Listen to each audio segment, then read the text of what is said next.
The Curious Garden by Peter Brown.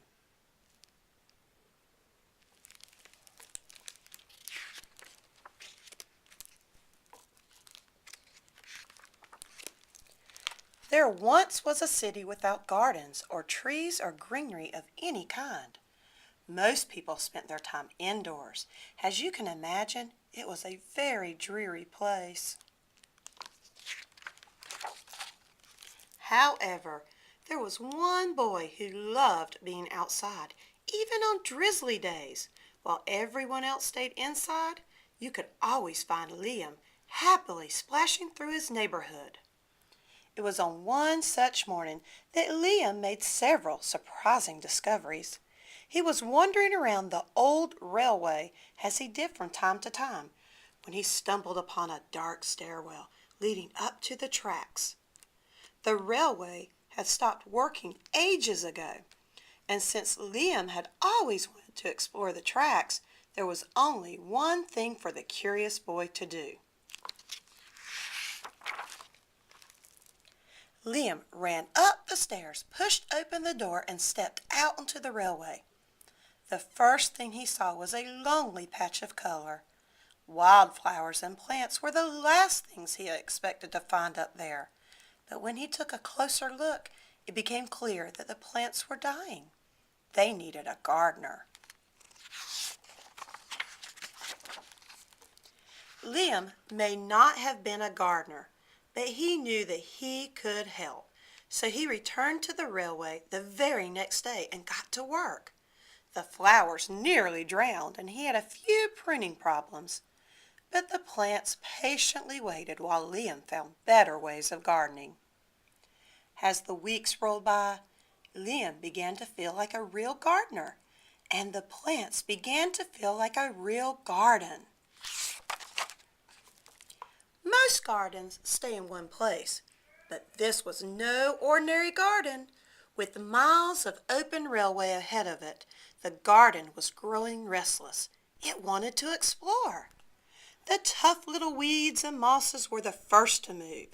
They popped up farther and farther down the tracks and were closely followed by the more delicate plants.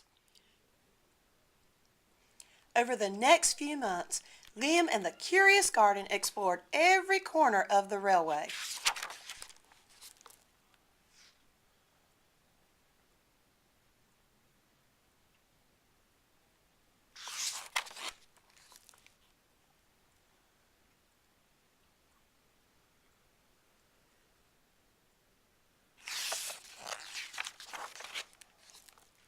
After spending his spring and summer and autumn with the garden, Liam's time on the railway was finally interrupted by winter. Heavy blankets of snow fell on the city that season, and for the first time since he had become a gardener, Liam could not visit the plants.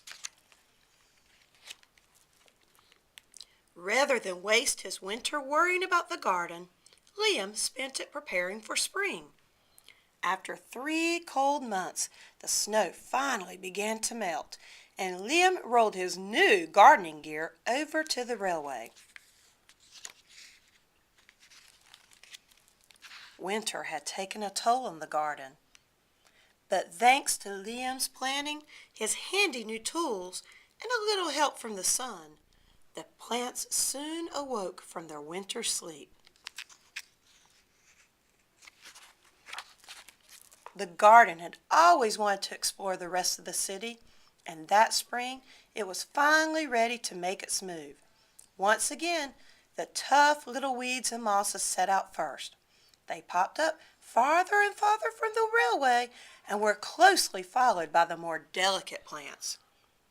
The garden was especially curious about old, forgotten things.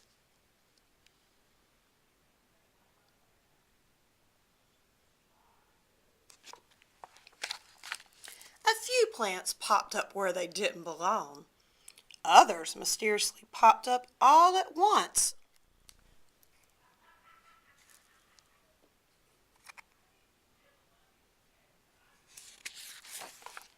But the most surprising things that popped up were the new gardeners.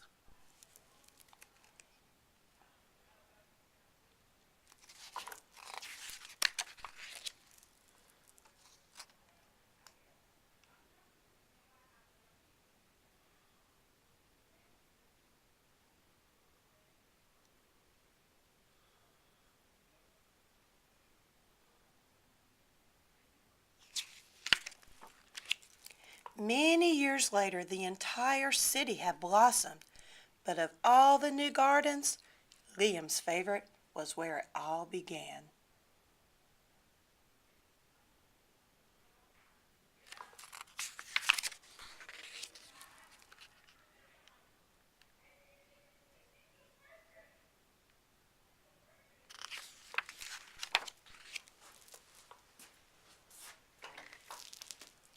Hello, I hope you enjoyed the story. Bye.